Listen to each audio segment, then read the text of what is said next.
असम के मुख्यमंत्री हैं हेमंत बिश्व शर्मा जी, उनसे बात करते हैं। अब तो वोटिंग हो गई है और आपके चेहरे पर भी सुकून नजर आ रहा है, वोटिंग परसेंटेज भी हाई है। इसके क्या मायने हैं? 84.42%। क्या है मेरा लगता है अंततः वोटिंग परसेंटेज 2-3-2.5% और बढ़ेगा। फाइनल वोट जो कंसोलिडेट होता है हमारा असम में ट्रेडिशनली जो बांग्लादेश से आए हुए मुसलमान समाज है, ये लोग काफ़ी वोटिंग करते थे। असम एजिटेशन का बाद 96-97%। हमारे जो असम का लोकल लोग हैं, ये लोग हमेशा वोटिंग करते थे 65, 70, 72। तो वोटिंग परसेंटेज आगे नहीं बढ़ते थे। इस बार हमारा जो लोकल असमीज लोग हैं, ट्राइबल्स है, टी गार्डन है, सब लोग मिल के 90% वोट कर दिया है। This time the percentage of polling is coming from across the board. क्या लगता है आपको? मैं देख रहा था रैली में महिलाएं सबसे इसका ज्यादा बात और आपको एक ही बात समझ लो, पहले वोट परसेंटेज आते थे कांग्रेस का घर से, इस बार वोट परसेंटेज आ रहा है बीजेपी का दुर्ग से, फोर्ट से। तो और मैं क्या बोलने का जरूरत है, रिजल्ट कुछ भी हो सकता है। ऐसे तो बीजेपी तो सरकार एनडीए को तो बनाना ही था, बट आज का माहौल में रिजल्ट कुछ भी हो सकता है। लेकिन दादा, ठीक चुनाव से पहले जिस तरह से कांग्रेस पार्टी की तरफ से एलिगेशन आए, पर्सनल एलिगेशन आए, पवन खेड़ा ने दिल्ली में प्रेस कॉन्फ्रेंस की, गुवाहाटी में आके प्रेस कॉन्फ्रेंस की, आपको चुनौती दी, उनको लेकर लगता है उससे थोड़ा हमारा वोट बढ़ गया। अच्छा। किस लिए? पवन खेड़ा कौन है लोग नहीं जानते हैं, बट जब लोगों को मालूम होता है कि हमारा अपना का ऊपर बार हो रहा है और फोर्ज एंड मैन्युफैक्चर डॉक्यूमेंट्स है, सिंपैथी भी आ जाते हैं।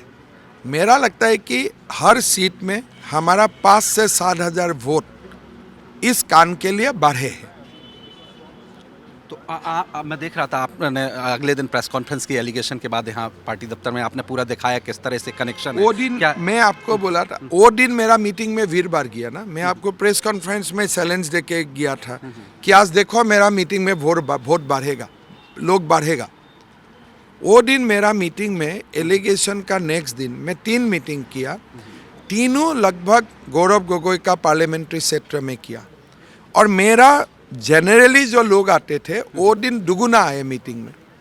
इसलिए कोई भी स्टेट का एक अस्मिता होते हैं, पर मैं अगर जाके कल भूपेश बघेल का खिलाफ अनाप शनाप बोले और मेरा पास डॉक्यूमेंट्स नहीं है, मैं सब्सटेंशिएट नहीं कर सकता हूँ, इसका मतलब है मैं लोकल बीजेपी को बर्बाद करके आया।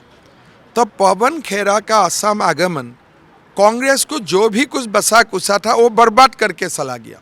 अब वो तो बेल लगा रहे हैं कि वो तो बेल कानूनी बात है। पॉलिटिकली कांग्रेस पार्टी को एक लॉन्ग टर्म सोचना पड़ेगा कि आप कागज जुटमुट का बनाए तो अच्छा से बनाओ, कच्चा काम मत करो।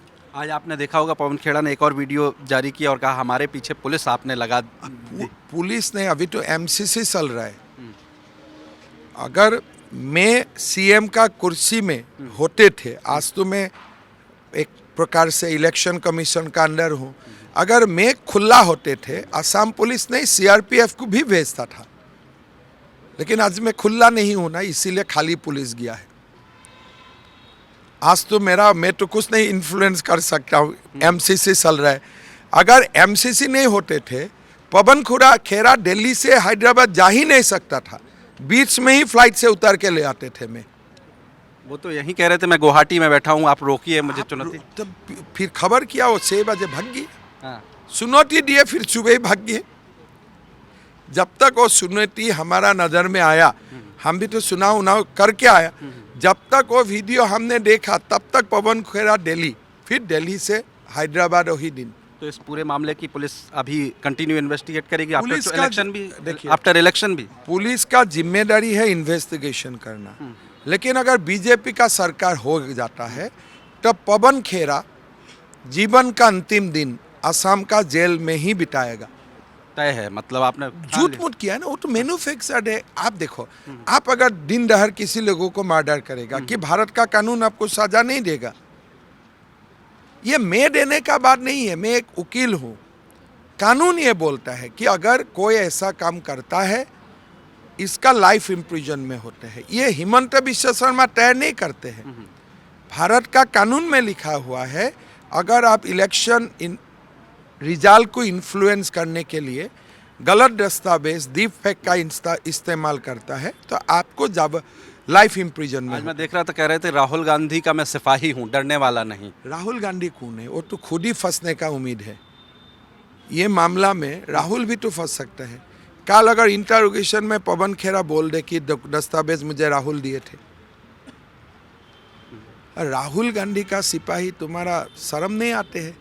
तुमको बोलना चाहिए था मैं महात्मा गांधी का सिपाही हूँ। तो क्या बोलना चाहिए? बोलो, वो एक कांग्रेसी है कि नहीं? पवन खेरा कांग्रेसी है कि नहीं? अब बताओ, है कि नहीं? बिल्कुल। उनको क्या बोलना चाहिए था कि मैं गांधी जी का सिपाही हूं। ये आदमी बोल रहा है मैं राहुल का सिपाही हूं। राहुल बोलता है बब्बर शेर। बब्बर शेर का मतलब एक जानवर का नाम है। इंसान को जानवर बोलता है यारो। इतना लोगों को ह्यूमिलेट करता है। मेरा युव यूथ कांग्रेस का लोग बब्बर शेर है, मतलब वो जानवर है। जानवर हो सकता है। मल्लिकार्जुन खड़गे भी यहीं गुवाहाटी आए, प्रेस कॉन्फ्रेंस की। उन्होंने आप पर जो एलिगेशन लगाए करप्शन के, एडॉप्टेड सन कहा मोदी का। जिस तरह इससे देखो, झूठ और गलत बोले, कम से कम मोदी जी का अगर कोई मुझे एडॉप्टेड सन बोलते हैं, जो होने का मेरा 1 इंच का भी क्षमता नहीं है, लेकिन असम में तो मेरा वोट 2 बढ़ा के गया हो। बाप रे बाप, ये मोदी जी का एडॉप्टेड सन है, चले इसको ही वोट मारे 10 ज़्यादा। तो ये खड़गे आर्गे को क्या है, ये माँ कामाख्या का भूमि है। यहाँ के जबान ऐसा सल जाते हैं, बात उल्टा हो जाता है।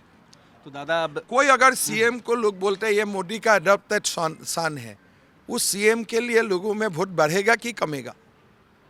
तो आपको लग रहा है इसीलिए वोट परसेंट? नहीं, आप बोलो, एक मोदी जी का एडॉप्टेड सन होना, आप उसमें मत पड़ो, लेकिन कॉमन लोगों को क्या लगेगा, बाप रे बाप, ये प्रधानमंत्री का इतना क्लोज है, इससे तो आपका 10 वोट बढ़ जाता है। तो ये लोग गलत सलत बोल के हमें फायदा ही करके गया है ना। खड़गे को क्या बोलना चाहिए था, ये करप्ट सीएम है, तब तक ठीक है। मोदी का नाम क्यों लाया? मोदी तो असम में बहुत पॉपुलर है, तो मोदी का नाम जब मेरा सर आपने जोड़ दिया, मेरा 2 वोट बढ़ जाएगा कि कम होगा? बोलो। आपको कभी दुख होता है, लगता है जिस तरह से राहुल गांधी खुला कहते हैं कि देश के सबसे करप्टेड सीएम असम में है? आप राहुल गांधी को क्यों नहीं पूछते हो कि असम सीएम आपको पागल बोलते हैं, आपका दुख लगता है? ये क्वेश्चन आप उनको पूछ सकता है। बिल्कुल, प्रेस कॉन्फ्रेंस होगी, आप तो मौका नहीं देंगे, पूछेगा, आप नहीं मौका देंगे तो आप नहीं पूछे। अगर सवाल लेंगे दादा तो तो पूछेंगे। मुझे भ्रष्ट सीएम बोले तो लोगों को क्या लगता है? दुनिया का सबसे भ्रष्ट आदमी जो जमानत में है, वो दूसरा को भ्रष्ट बोल रहा है, असर नहीं पड़ता है। लेकिन मैं जब उनको पागल बोलता हूँ, वो तो खुद पागल है, उनका माँ बहन का ऊपर क्या असर पड़ता है उनको जाके आप पूछो। तो ओवरऑल दादा, ये एलिगेशन के बाद भी वोटिंग परसेंटेज अच्छा रहा है, इसको पॉजिटिव लगता है कि ये आसाम में ये सब का नहीं चलता है भाई, और देश में भी नहीं चलता है। महाराष्ट्र में नहीं चला, हरियाणा में नहीं चले, असम में नहीं चल रहा है। ये डिफीट का साथ राहुल का 100 डिफीट हो जाएगा। तो पूरे असम जब हार जाएगा, उनका साथ साथ Rahul Gandhi will make a new record of 100 defeat.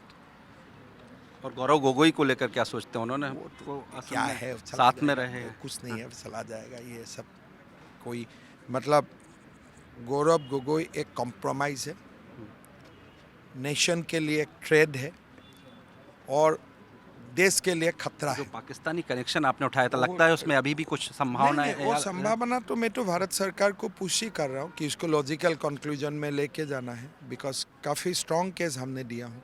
Overall तो अब दादा कितनी सीटों का अनुमान है? आप असम में घूमे हैं और 90+, अगर 100 भी जाए तो कोई आश्चर्य का बात नहीं है, लेकिन 90+ तो होने वाला है।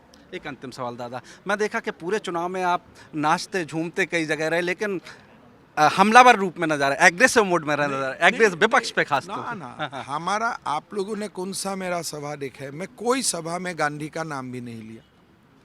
कोई सभा में कांग्रेस का नाम भी नहीं लिया। मेरा एक भी भाषण दिखाइए जो भाषण में मैं कोई पॉलिटिकल अपोनेंट को नाम भी दिया हो। आप लोग जब क्वेश्चन करता है तब मुझे आंसर देता हूँ, और वो असम का लोग नहीं सुनते हैं। असम का जो मैं मीटिंग एड्रेस करता हूँ वो मीटिंग में मेरा मीटिंग का स्पीच का कंटेंट ही अलग है। आप लोगों को ये देश को दिखाना चाहिए। आप लोग आके ये पूछते हैं तो मैं ये आंसर करता हूँ, लेकिन मेरा जो सभा का कंटेंट है ये एंटरटेनमेंट है, बहुत ही पॉजिटिव जाते हैं। माताओं के लिए बोलता हूँ, बेटा के लिए बोलता हूँ, पढ़ने का बात बोलता हूँ, शिक्षा का बात बोलता हूँ। हमारा टी गार्डन में चाय का साथ नमक यूज़ होते हैं, मैं बोलता हूँ मैं चीनी देता हूँ, चीनी यूज़ करो। तो हमारा स्पीच काफ़ी एडुकेटिव और इंटरेक्टिव रहता है। दादा, आप पूरे सभाओं में बताते रहे कि आपने कैसे जो आपकी जमीन अवैध रूप से कब्जा की थी, वो भी- घुसपैठियों ने वो छीन ली। वो भी मैं कोई तो सभा में आगे- नहीं बताया। आपकी गिनाए कि नहीं, 1 नहीं, लाख ना, बीघा ना, के लगभग वो जो तो- छीनी, आगे क्या आप टारगेट? मैं बताऊं, मेरा कोई सभा में एविक्शन का बारे में भी नहीं बोला मैंने। इसीलिए मेरा लगता है कि आप लोग जो नेशनल प्रेस आते हैं ना, एक माइंडसेट लेके आते हैं कि ये पूछना नहीं, ये क्योंकि लेना। अवैध बांग्लादेशियों का मुद्दा हाइप करना। हाइप आप, लेकिन मैं तो सभा में नहीं बोला। अच्छा, मैं ये सब बात चुनाव जब नहीं होते तब बोलता हूँ, अच्छा, इसलिए ये बात से पॉलिटिक्स के मुझे वोट नहीं लेना है। अच्छा। तो जो सेंसिटिव मुद्दा है, फॉरेनर्स, घुसपैठिया, यूसीसी, आपका आपने और क्या बोला, एविक्शन, Eviction। ये मैं चुनाव का 3 महीना आगे बोलता हूँ, चुनाव का 3 महीना बाद बोलता हूँ।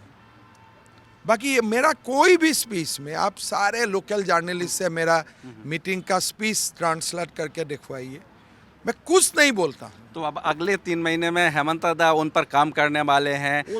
वो तो ऊपर वाला हमें तब तक जिंदा भी रखे, तो इसीलिए आगे का क्या होगा होगा। लेकिन है ना एजेंडे में एजेंडा तो पार्टी तैयार करता है, मेरा कोई एजेंडा नहीं है। लेकिन वाला, वो अवैध तो बांग्लादेशियों वाला। पार्टी का, आपने तो गृह मंत्री जी का भाषण सुना ही है। गृह मंत्री ने भी जो- वादा किया है जो- असम की जनता। जो पार्टी का एजेंडा है वो पार्टी का मैनिफेस्टो में है, पार्टी का सीएम इसको पूरा करना पड़ेगा। आप करेंगे उसको? नहीं, वो देखिए, मैं हिंदू हूँ, मैं नहीं मानता हूँ कि चुनाव रिजल्ट आने का पहले आपको आगे तक जाना है। सब कुछ भगवान का हाथ में होते हैं। 3 तारीख अगर मेरा हार्ट फेल हो गया तो क्या होगा? 2 तारीख में बाहर निकालते एक्सीडेंट हो गया तो क्या होगा? तो इसीलिए जो चीज़ भगवान का इलाका में है उसमें हमें नहीं पड़ना चाहिए। चलिए, बहुत धन्यवाद दादा, बहुत बहुत शुभकामनाएं। Thank you, thank you. तो असम के मुख्यमंत्री हेमंत बिश्व शर्मा जो जी न्यूज़ से खासतौर पे उन्होंने बातचीत की और कहा कि जो एजेंडे में है, पार्टी ने जो बात कही है, सीएम के रूप में वो उनको पर काम करेंगे और पूरा करेंगे। खासतौर से अवैध रूप से जो बांग्लादेशी घुसपैठियों का मसला है और जो असम की जो सरकारी ज़मीन पर इंक्रोचमेंट अवैध घुसपैठियों ने कर रखा है, उसको लेकर उन्होंने कहा है कि गृह मंत्री ने भी असम की जनता से चुनाव के दौरान कहा है और पार्टी के घोषणा पत्र में भी है, तो मुख्यमंत्री के रूप में वो इस पर काम करेंगे। ब्रह्म प्रकाश दुबे, जी मीडिया, गुवाहाटी, असम।